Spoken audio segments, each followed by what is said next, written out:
ఏంటి చికెన్ హలీం చేయడం ఇంత ఈజీనా? మరి ఎలాగో చూసేయండి. ఒక టీ స్పూన్ కందిపప్పు, ఒక టీ స్పూన్ ఎర్ర కందిపప్పు, ఒక టీ స్పూన్ బార్లీకి బదులు ఓట్స్ గాని తీసుకోవచ్చు. ఒక టీ స్పూన్ శనగపప్పు, 2 టీ స్పూన్ల మినపప్పు ఇవన్నీ కడుక్కొని బాగా నానబెట్టుకోండి. ఇందులో 2 టీ బియ్యం కూడా వేసి నానబెట్టేసుకోండి. నానిన తర్వాత ఒక కడాయిలోకి వేసి 2 గ్లాసుల వాటర్ వేసి ఇది బాగా ఉడుకుతున్నప్పుడు 2 ఉప్మా రవ్వ వేసి బాగా ఉడకబెట్టుకొని చల్లారబెట్టుకోండి.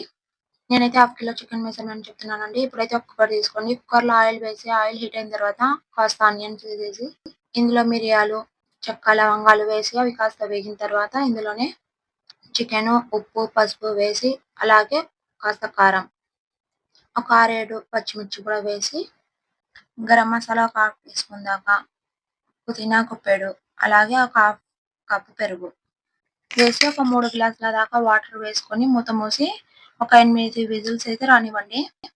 ఇప్పుడు పప్పు ఉడకబెట్టుకున్నాం కదా! అవైతే చల్లారిపోయినాయి. ఇప్పుడైతే మిక్సీ పట్టుకేసుకొని పక్కన పెట్టేసుకుందాం. ఆ లోపల ఆయిల్ పెట్టేసి ఆయిల్ హీట్ అయిన తర్వాత ఇలా కాస్త జీడిపప్పు వేయించుకొని పక్కన పెట్టేసేయండి. ఇందులో సన్నగా కట్ చేసిన ఆనియన్స్ కూడా వేయించుకొని బ్రౌన్ కలర్ వచ్చిన తర్వాత పక్కన పెట్టేయండి. ఒక మిక్సీ జార్‌లో కొన్ని లవంగాలు, యాలకులు, మిరియాలు వేసి పౌడర్ చేసేసుకోండి. ఇలా చికెన్ ఉడికించినప్పుడు ఇలా పైనుంచి వచ్చిన ఆయిల్‌ని కూడా పక్కన ఒక గిన్నెలో తీసి పెట్టేసుకోండి. ఇప్పుడు చూసారా చికెన్ ఎంత మెత్తగా ఉడికిందో? ఇలా ఉడికిన చికెన్‌ని ఒక పప్పుగుత్తి సహాయంతో మెత్తగా నలుపుకోండి. మిక్సీలో వేయొద్దు, టేస్ట్ ఉండదు. ఇలాగే చేసుకోండి, మంచి టేస్ట్ ఉంటుంది. ఇందాక పప్పులో పేస్ట్ పెట్టుకున్నాం కదా! అది కూడా వేసి మళ్ళీ ఒకసారి పప్పుగుత్తితో నలుపుకోండి. ఇందులో మిగిలిన వాటర్ చికెన్‌లో ఉన్నటివి వేసి కలిపేసుకోండి.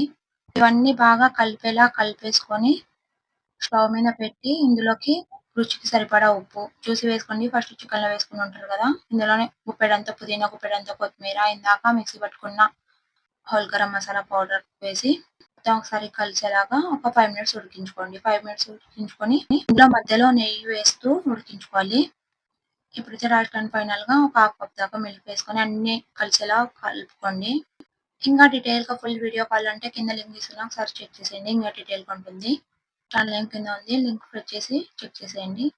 అదేనండి, ఎంతో టేస్టీ అయిన చికెన్ హలీం అయితే రెడీ.